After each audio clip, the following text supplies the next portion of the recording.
बच्चों नमो नमः।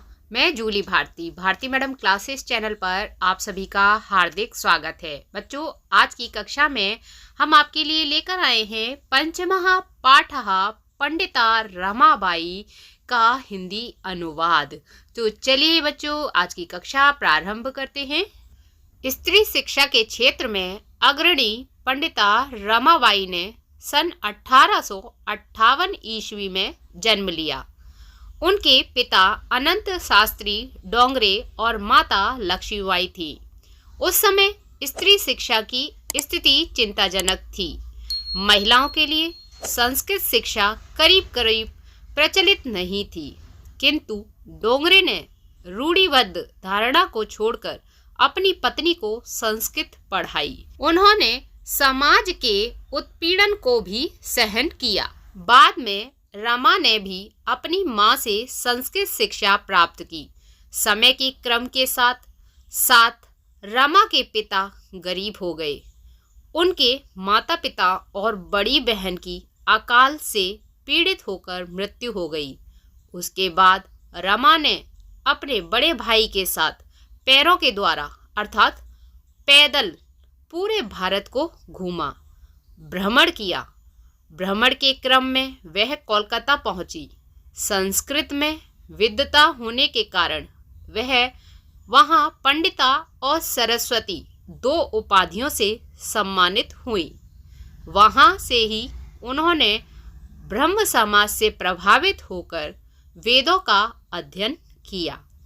इसके बाद वह स्त्रियों के लिए वेदों और शास्त्रों आदि की शिक्षा के लिए आंदोलन प्रारंभ करने लगी। सन 1880 ईस्वी में उन्होंने विपिन बिहारी दास के साथ बांकीपुर न्यायालय में विवाह किया।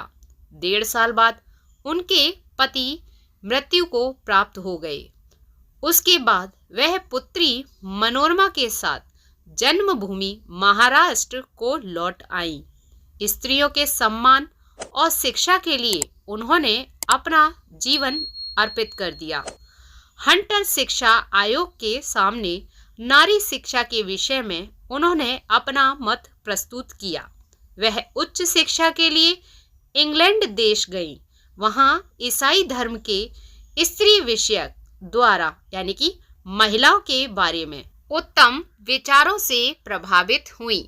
इंग्लैंड से रमाबाई अमेरिका गईं। वहां उन्होंने भारत की विधवाओं की मदद के लिए पैसे जुटाए। भारत लौटकर मुंबई नगर में उन्होंने शारदा सदन स्थापित किया। इस आश्रम में बेसहारा महिलाएं रहती थीं। वहां महिलाएं छपाई, टाइपिंग और बढ़ईगिरी लकड़ी की कला का प्रशिक्षण भी प्राप्त करती थीं। परंतु कुछ समय बाद इस सदन को पुणे में स्थानांतरित कर दिया गया। उसके बाद पुणे नगर के पास केड गांव में मुक्ति मिशन नामक एक संस्थान को उन्होंने स्थापित किया। यहाँ आज भी बेघर महिलाएं सम्मान से जीवन यापन करती हैं। सन 1922 ईस्वी में रमाबाई महोदय का निधन हो गया। वह देश विदेश की अनेक भाषाओं में निपुण थीं। समाज सेवा के अलावा लेखन के क्षेत्र में भी उनका महत्वपूर्ण योगदान है। स्त्री धर्म नीति और हाई कास्ट हिंदू विमेन ये उनकी 2 प्रसिद्ध रचनाएं हैं। बच्चों आपको पाठ 5 पंडिता रमाबाई का हिंदी अनुवाद कैसा लगा?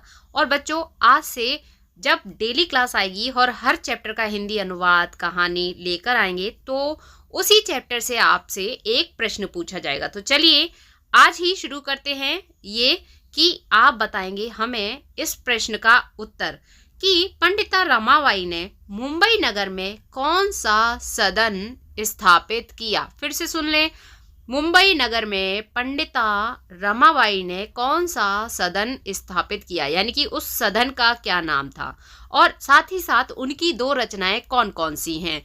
कमेंट बॉक्स में आप कमेंट करें, बताएं इस सदन का नाम और 2 रचनाएं। जब आप इस तरह से बताएंगे इस क्वेश्चन का आंसर, तो आपको वह क्वेश्चंस याद हो जाएंगे, उनके आंसर याद हो जाएंगे और हमें भी लगेगा कि हम पढ़ा रहे हैं और आपको समझ आ रहा है। तो आप कमेंट बॉक्स में कमेंट ज़रूर करें, दोनों रचनाओं के नाम लिखें, सदन का नाम लिखें। कल फिर नई क्लास आएगी, नया चैप्टर इससे अगला आएगा, इसी तरह उसमें भी आपसे प्रश्न पूछा जाएगा। और बच्चों, नीचे डिस्क्रिप्शन बॉक्स में रुचिरा नाम से, क्लास 7th रुचिरा नाम से प्लेलिस्ट का लिंक दिया है। उस लिंक पर क्लिक करके आप सभी चैप्टर्स का हिंदी अनुवाद कहानी सुन सकते हैं। संस्कृत व्याकरण की classes, Hindi classes, English classes आप देख सकते हैं। संस्कृत कहानियाँ हिंदी में सुन सकते हैं। तो अब तक आपने अगर चैनल को सब्सक्राइब नहीं किया है तो संस्कृत पढ़ने के लिए, हिंदी पढ़ने के लिए और इंग्लिश पढ़ने के लिए भारती मैडम क्लासेस चैनल को सब्सक्राइब करें। बेल आइकन बटन दबाकर ऑल पर क्लिक कर लें, जिससे कि हमारे नए क्लासेस के नोटिफिकेशंस आप तक पहुंच सके। तो बच्चों, स्वस्थ रहिए, मुस्कुराते रहिए, पढ़ते रहिए, पढ़ाते रहिए, सबको करके दिखाते रहिए और अपना अनुभव बढ़ाते रहिए। बच्चों, आज की कक्षा में इतना ही। कल फिर मिलते हैं एक नई कक्षा में एक नए विषय के साथ।